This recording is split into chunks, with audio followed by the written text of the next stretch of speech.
What's going on, Conjure House family? Welcome to the Conjure House Files.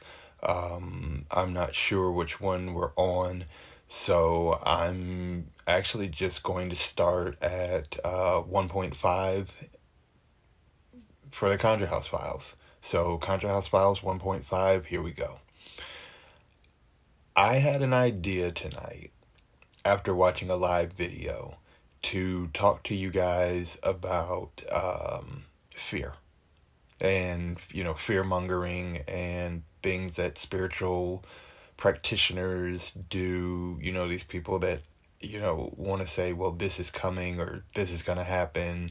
They give you a date and time that's like super far out.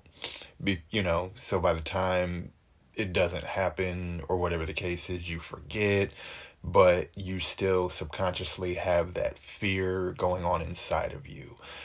So I had a whole video for that, and basically I'm going to touch on it. I've spoke on it before, so I think this is a way for, spirit to say, don't beat a dead horse.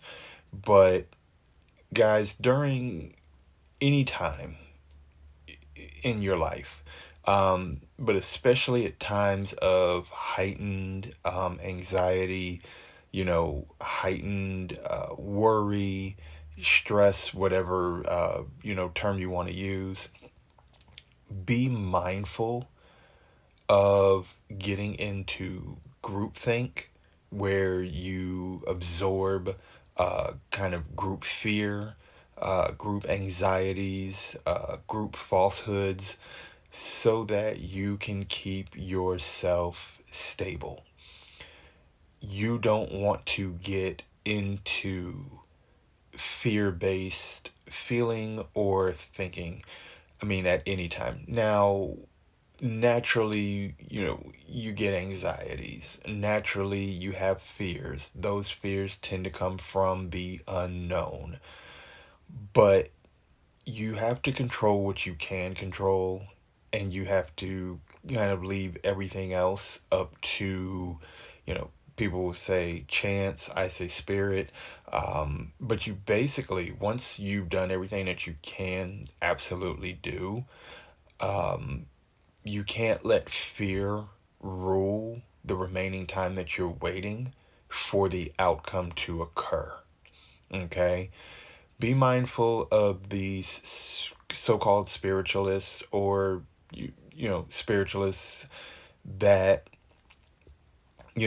want to play on, oh, you've got to get protection, these times are bad, oh, you've got to do this because times are bad. If you watched my video yesterday in regards to, taking this time to focus on yourself, this kind of ties into that. But be mindful of who you talk to, and be very mindful of what they're saying, so that you don't consciously and or subconsciously fall into a state of unnecessary fears and anxieties. As the Jedi would say, fear is a path to the dark side. You don't want to go down that path. So that's that. If you have any comments in regards to that, if you have any questions in regards to that, feel free to comment. That part was going to last longer until I actually was trying to make these videos. I couldn't get it done. My phone kept glitching, and a couple of other things happened with the phone, forced me to do a complete reset. After doing the complete reset, within an hour, I lost access to two emails that run a lot of the things that I do.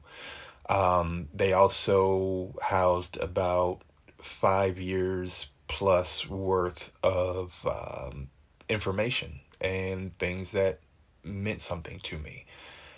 And as of now, they're gone. I had to start a couple of accounts completely new. I had to start a couple of things completely new. But you know, I had a chance and an opportunity to be really fucking mad about it. I had an opportunity to, I could have thrown my phone.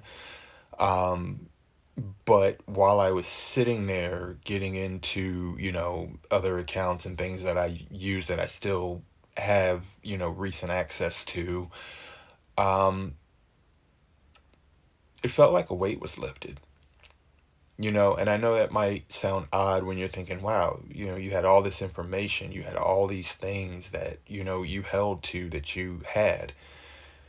And, you know, in reality of it, shit happens. You know, it's nothing I can do about it. There's nothing being angry is going to fix. There's nothing, being sad or pissed off or whatever the case is. None of that's going to help. So I take it as a sign that those things that I was holding to were holding me back, maybe. Maybe they were holding me in a place, of comfort, things that I didn't want to move forward from, things that I didn't want to forget or let go of. And my phone decided to interact with spirits, um, entities, whatever the case may be. And, it completely unburdened me. So, what it led me or is leading me to tell you all is look at, as I told you last night, look over your life, look over things, but are you unburdening yourself? Even down to stuff that you keep on your phone numbers, names, events, pictures, things that happened. All of those things carry a spiritual signature. Whether it's a positive spiritual signature or a negative spiritual signature or just something in between, those things carry. So take some time and start cleaning things out. Because if you don't, they will be cleaned out for you. And it can leave you in a place where you can succumb to being really angry and really upset and feel great sense of loss. Um, or you can just unburden yourself now and call it a day. That may help you move forward. We take a lot of things for granted. We think a lot of things are trivial, such as even just keeping old spam email. But every time you see it and you think, man, I need to delete this, man, why are they still bothering me? That causes you even seconds worth of anxiety that you may not that you shouldn't deal with, not even may not, that you shouldn't deal with. So what I had planned to say, I gave you a brief description of, but let's talk about it. Unburdening yourself from things that you have been holding on to or that you're afraid to let go, even down to just an old email account or that phone number of someone that, you're just kind of waiting it out. Unburden yourself, take this time and watch my last video and then watch well, you're already watching this video, but if you haven't watched my last video, go watch that video. This time is about realization, unburdening, releasing fear, not allowing anybody to coax you into being afraid or fearful, because there's just certain things in this world that you can affect, and there's certain things that you're not going to be able to affect, and you don't want anybody misleading you, and you don't want to carry baggage into your oncoming successes or changes that are going to happen in your life. So that's my message tonight. Thank you all for listening, and be well.